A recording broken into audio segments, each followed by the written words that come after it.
All right, we're coming in hot into our Facebook group here. Let me just turn off my sound if I can. Doesn't look like it's going to let me. All right, I'm going to come back to Zoom. Welcome, everyone. I am back here again for an inspirational interview with the fabulous Chloe Rachel Gallaway, who I've interviewed here before, and it's timely that we have you back. So welcome back, Chloe. Thank you, Hannah. Yay. I'm so glad we just started chatting about this topic we're talking about today. I think it's so important. Yeah, so I'm super happy to be here and see everybody. Yay. Well, let me introduce you for folks who might not know, might not have been introduced to you prior. And I have your little bio here I'm going to read. And this conversation came out of a post that I made, which we'll talk about in just a moment. So Chloe is a story medicine coach, and she has been leading transformational book writing retreats for more than 7 years. Her unique approach to storytelling and writing is an invitation into a sacred journey, one that will nourish your mind, body, and spirit while you learn to write your story.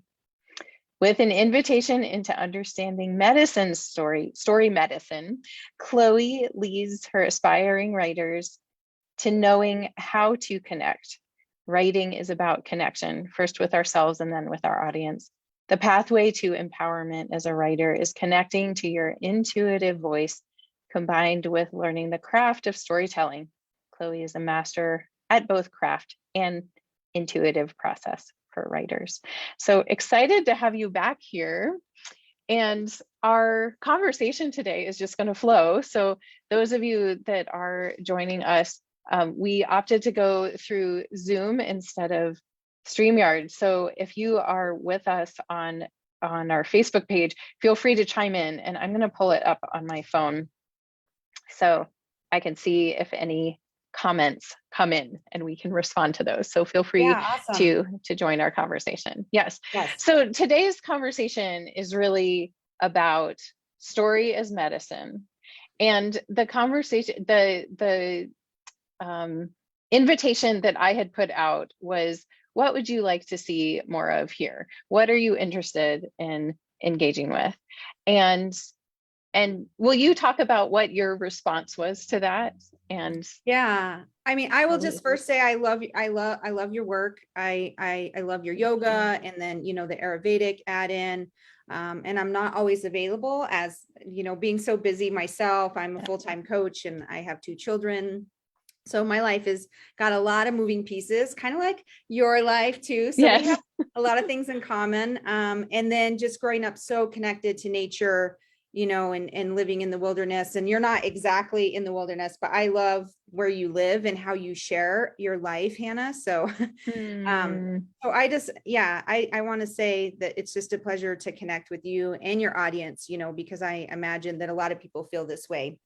And just your pictures and the pictures of the sunset and the land, all that is just such rich connection for me. And so, so I love everything that you do. But the thing that came up for me was just how much anxiety in the last, it's just been more anxiety. I don't know if it's nailed down to 2 years, or, but it definitely it's increased in the last couple of years. Right. So like my own anxiety, and I do a lot of work with healing the narrative and healing story and understanding emotion. So I know when I have the feelings of anxiety, or when I have the feelings of depression, or the subtle difference between feeling melancholy and feeling depressed. Like there's all these variations of emotion, and I'm very in touch with them, but I'm not removed from them. Right. Just because I work in the healing field and I do what I call story medicine, which we'll talk about more, does not mean that I am removed from all of that. Right. Because we're all just in a human experience.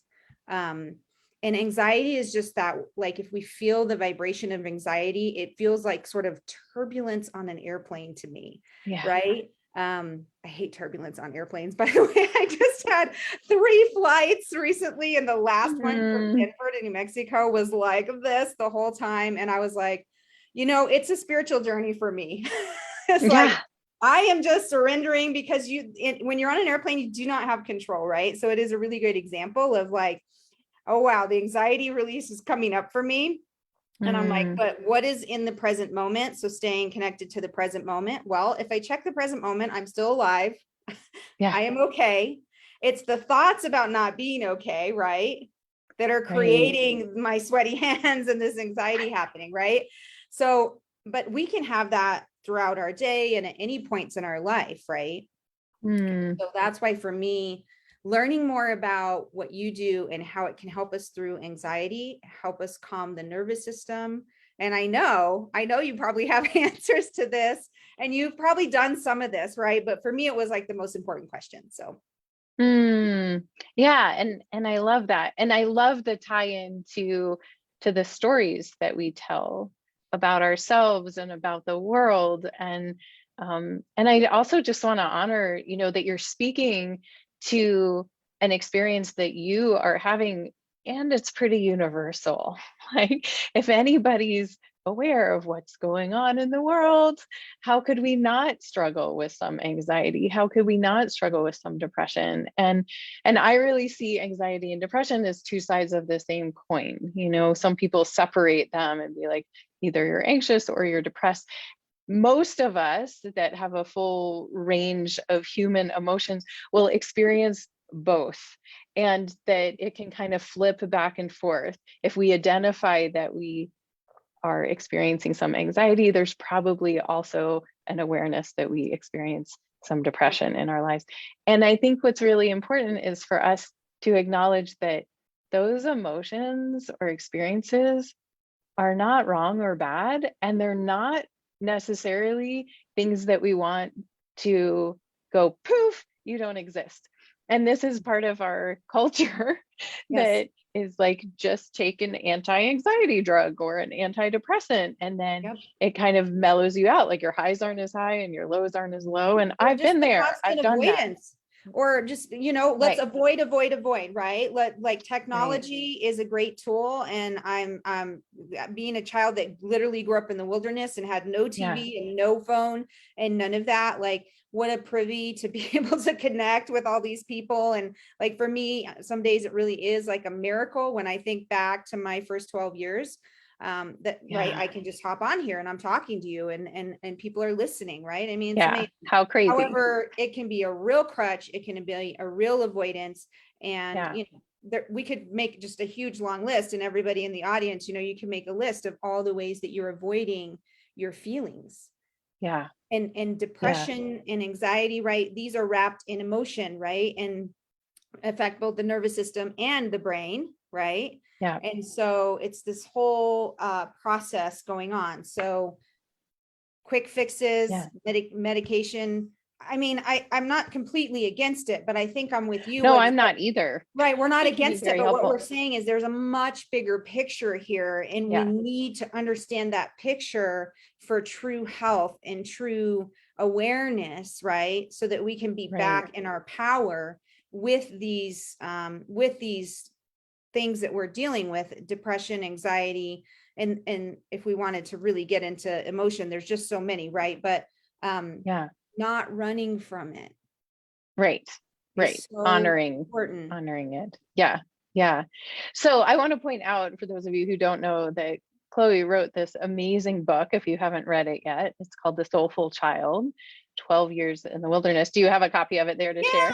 Yay! Can't you see from the hair? Look at, see, this is the wild. This is me on the cover of the wild hair. Now, my hair was probably not combed for like, a week or so there, but now this is combed, people. This is combed now. So yes, and so Chloe did grow up off the grid, totally in the wilderness, with parents who had decided basically to leave culture. And so that in and of itself, I love that we're having this conversation right now, because yes, that shift from like your early life where, we're around the same age. I know, we didn't get a computer in our home until I was 16. So like some things of being, in our 40s at this time. There were, technological things shifting. And, I look at our children now who are technology natives. They can't imagine not having, cell phones or internet or access to learning anything that they might possibly think of at any moment. And along with that, it's like recognize, I mean, most people will never have the experience that you had in the first 12 years of your life, right? Where like your whole world was what you could see, feel, taste, touch, and smell, right? Yeah, all the senses always involved, and intuition grounded all the time, and the level of awareness and connection, right? Because we even know that like walking up on the earth, like if you're barefoot, especially, which I did a lot of as a child, grounds you and grounds your system, right? So there's just so many things there, but we are definitely living in a whole different era and a different experience. All of us, right? Even though my life is an extreme example that I think can be used as a lesson. I think everybody's life can be used as a lesson. And that's kind of what story medicine offers. Yeah. Yeah. So talk to us a little bit about, like, I think what is ultimately healing for us is recognition of what is true and moving towards what we know feels good, and in like the most true, authentic way, not like, well, it feels good to eat a pint of ice cream, or it feels good to zone out on social media for 2 hours.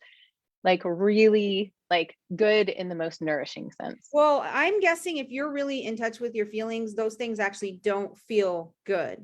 Right. So the first thing is to understand yourself and your emotions and be connected enough to know what feeling good is. Like knowing the difference. Like I'm very aware of the difference of what really feels good to me, right? Like walking barefoot in my backyard at sunset, because that particular light, right? It's just like ingrained in my bones from childhood, because I played outside. And when we came in was when the sun was gone. That's when we came inside. Right. So we didn't have a clock, and we didn't have a clock. So there was no like keeping track of this time other than nature and the sun. Right. And I know Ayurvedic follows a lot of this. That's what I love about it, because it's a very real thing to come into your body and be grounded in your body, in your mind and spirit, I believe. Right. Because we are spiritual beings. Right. So knowing what actually truly feels good. Right. And reconnecting to that.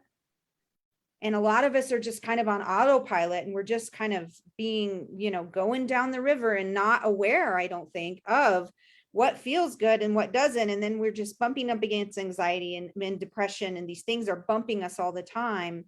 And what do we do with that? Right. Coming back in to creating that connection, which I think is a big part of your work, Hannah, right? Like you're saying, we can do this through food as medicine, right? We can do this as sacred experience as medicine, right? And so I also believe those things are so vital. And then one of my big things is writing as a tool, because writing brings us into stillness, like it brings us into the moment. And that's one of the big things that I coach on, because many of the writers that come to me are, they're in the same situation we all are, right? Like we're moving so quickly, where we have the clock, we know the time, we're always moving with the time, right? And until we can surrender back into a sacred place, it's very hard to know what actually feels good and what really feels bad, and that we have some power and actually, some power and choice over this. It's not just we are at the mercy, even with this decade and this era and the movement of technology and the crisis that's going on, which has made things more difficult. But that's the power of the challenge and the tragedy and the difficulty, right? Which I could speak very highly to, having survived a lot of trauma, is that it is the soil ground for listening. It is the soil ground for making change, for surrendering to, I will learn, I will listen. Right? I will make this change. However, and maybe it means working with somebody like you, or maybe it means working with somebody like me, or all these other, there's so many healers out in the world now that it's so inspiring to me. I could cry, because I'm like, as much fear as there is, I'm like, we got this. We got this, right? Just do your part. We got this. Yeah. Yeah. I was listening to a podcast the other day about how like the we could say like masculine, feminine energy, so like masculine energy, and this isn't pertaining specific, like we all have, whether we are embodied here as the masculine or feminine, we all have masculine and feminine energy within us. And that the masculine energy has been what we have prized in our culture and then have pushed out to the rest of the world. That's like big, showy, accomplish things, war, like force. Yes. And not the softer, more gentle, receptive, kind, soothing, and healing energy.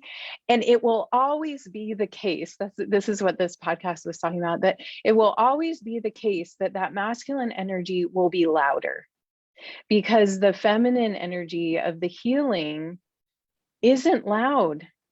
Yeah, it's like a whisper. It's soft.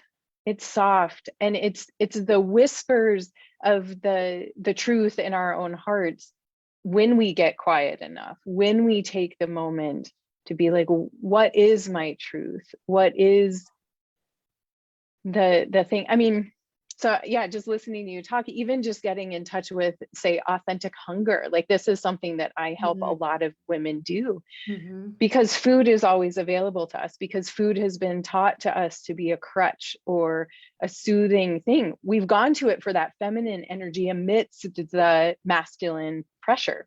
Yes. What can help calm me? Well, we want sweet taste because it's grounding. We want salty because it's exciting.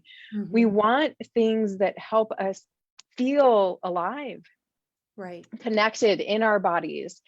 And yet that's not authentic hunger. Authentic hunger is about nourishing our physical organism to allow us to have all these other experiences. And if we're pushing it down with, here we are back to, welcoming the emotions, welcoming what is showing up. And if we're pushing it down with eating all the time, forget it. Like we can't everything just show comes up. back up, right? So that's where anxiety, I think. So there's anxiety that can come from the past, where we're dealing with like emotional. I deal a lot with emotional memory. So the memory is triggering, right? Yeah. And then there's the present that we're living, and those things can bump up against the past. So there's all these energy bodies, right? That's why understanding energy is so profound, because the energy, like Einstein said, everything is energy.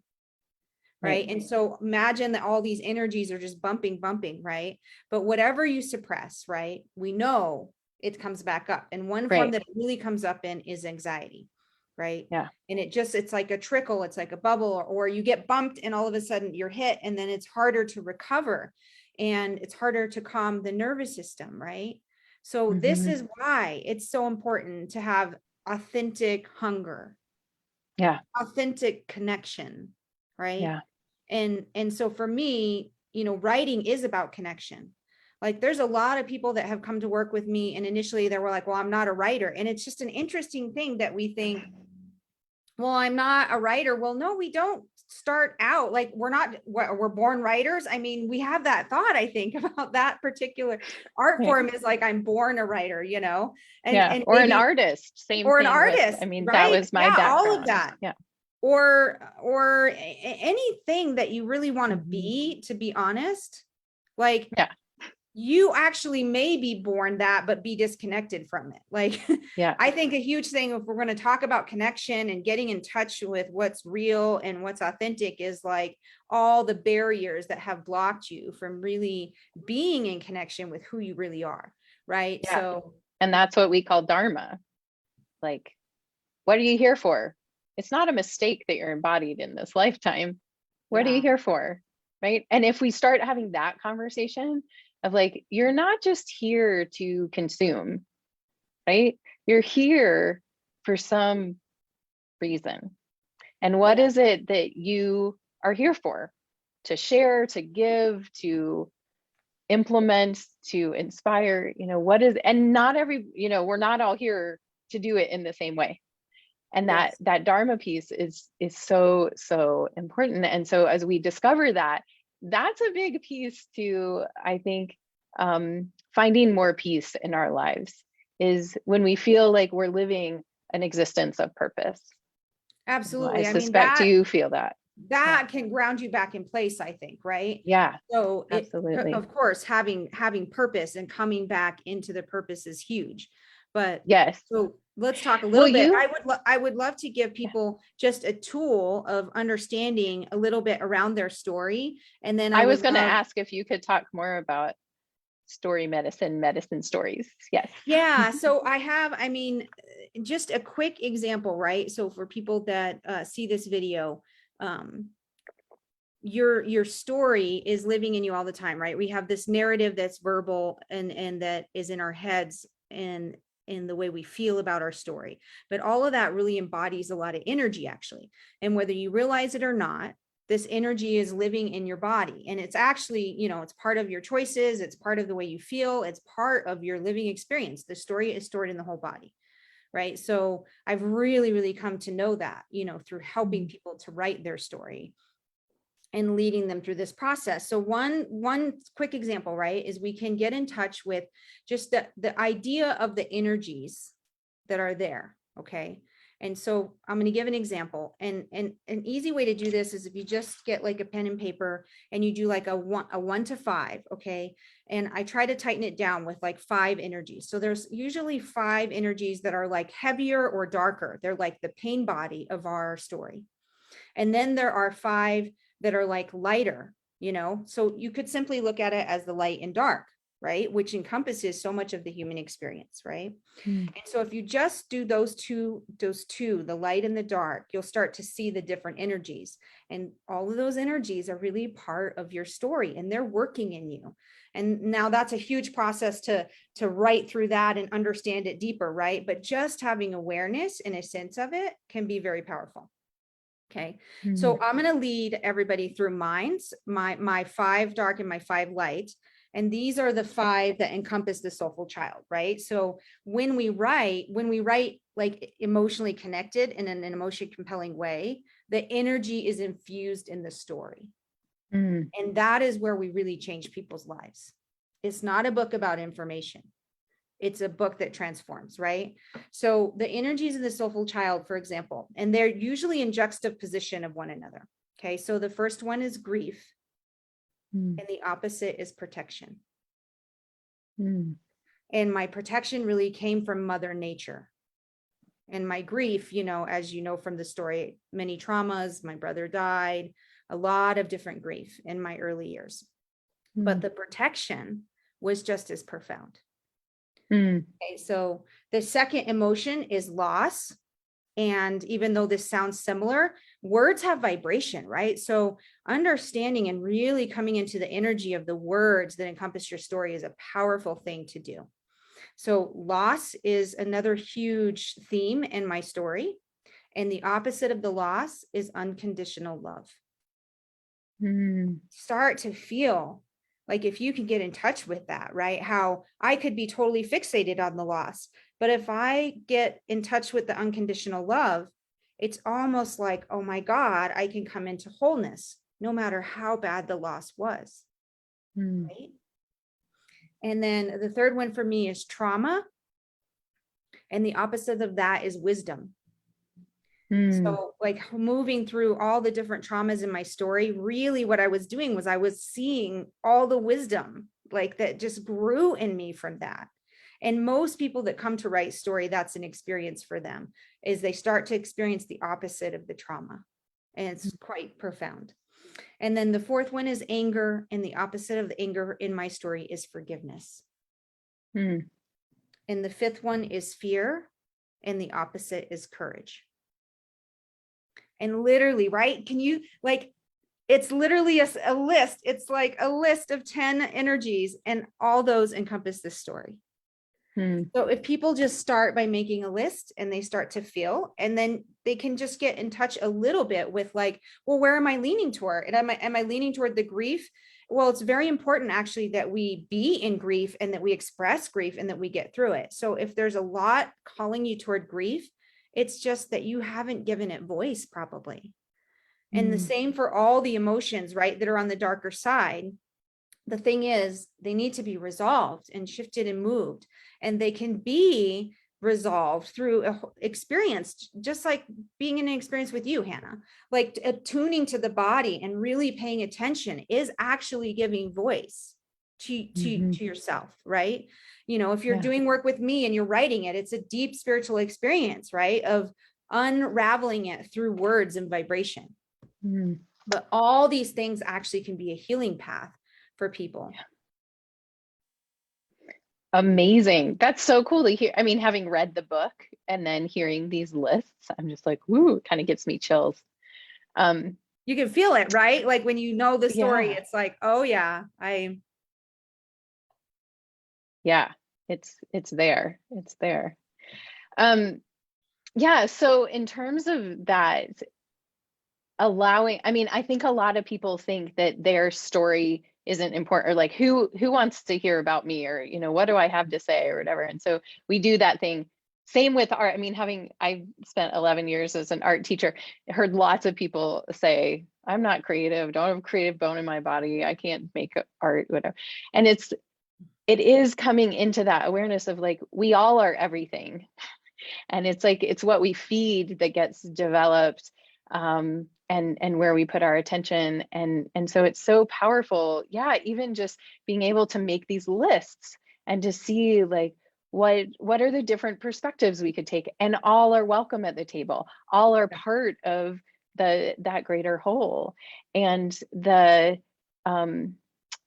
I think the anxiety, if we come back to that, comes in a lot when we get really attached to one story or one part of that, and being like, this defines, and the pushing away. So coming back to that idea too, that we're saying like, this isn't welcome, or I'm not supposed to feel this way, or there's there's two things yeah, going on there. There's pushing away and there's being stuck. So we right, actually don't want to be in either of those. We want to right, be in rhythm and flow. So one of my yeah, greatest learnings from my entire life experience is like being in rhythm, right? My childhood taught me to be in rhythm. We don't know how to yeah, be in rhythm in the world, right? no, But we're learning, and it's through these connections and through these conversations and through story and through art and through entrepreneurship and through the valuing and the honoring of yourself, right, that all this really can come into awareness for you. yes. Right? And I So, love that you just said rhythm, because that is really the key for our nervous systems. Like, we can have lots and lots and lots of different techniques, but rhythm, if we just look at the big umbrella of rhythm and living with a rhythm that is aligned with nature.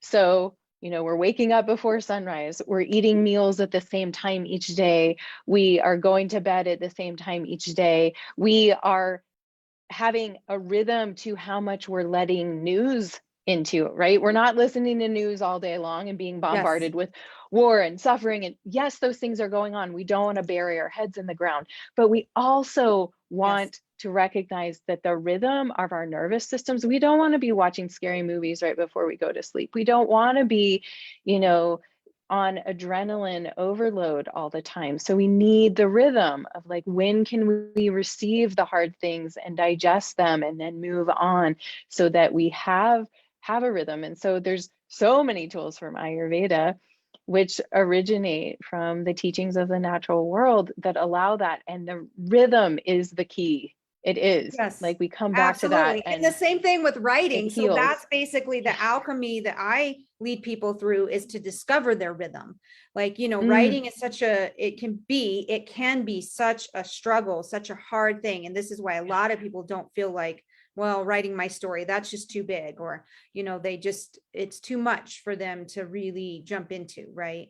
But it's because they don't understand that you can develop this rhythm and be in a relationship with yourself as a writer, and you can develop rhythm on the page.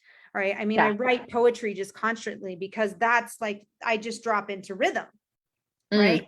So we're kind of teaching similar things. I think that's why Yes. I like you so much, Hannah. I'm like, oh my God, why do I like this person so much? I'm like, she's just talking and I like her. I'm like, it's Well, because it's the teaching. Paths are many, truth is one, you know, and we all have to find the teachers that resonate with us. We find the paths that resonate with us.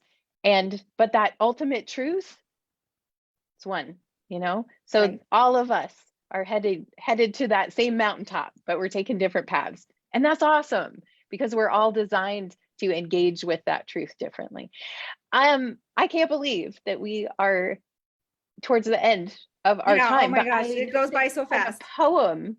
Yes, can you share your poem with us? Yes. I'm gonna pull it up. Close Give our me a interview second. today. Give me a second and I'll pull it up. So yeah, rhythm. Wow. Poetry is my rhythm. You know, it's like this is how I just find myself every day, is getting into the poem, you know.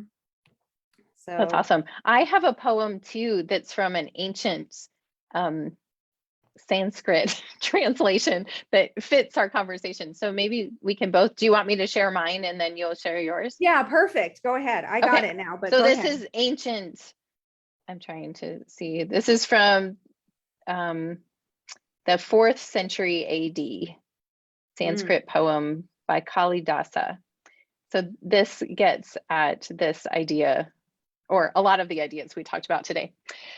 Look to this day, for it is life, the very breath of life. It is in its brief course lie all the realities of your existence, the bliss of growth, the glory of action, the splendor of beauty. For yesterday is only a dream, and tomorrow is but a vision. But today, well lived, makes every yesterday a dream of happiness, and every tomorrow a vision of hope. Look well, therefore, to this day. mm, Our past nourishing us, the future can expand in hope. And here we absolutely. are. And that's like bringing us into the present moment, I feel like, Yeah. which is one of the reasons that I love writing, is that it brings us to the present moment, right? So I just felt that through that poem.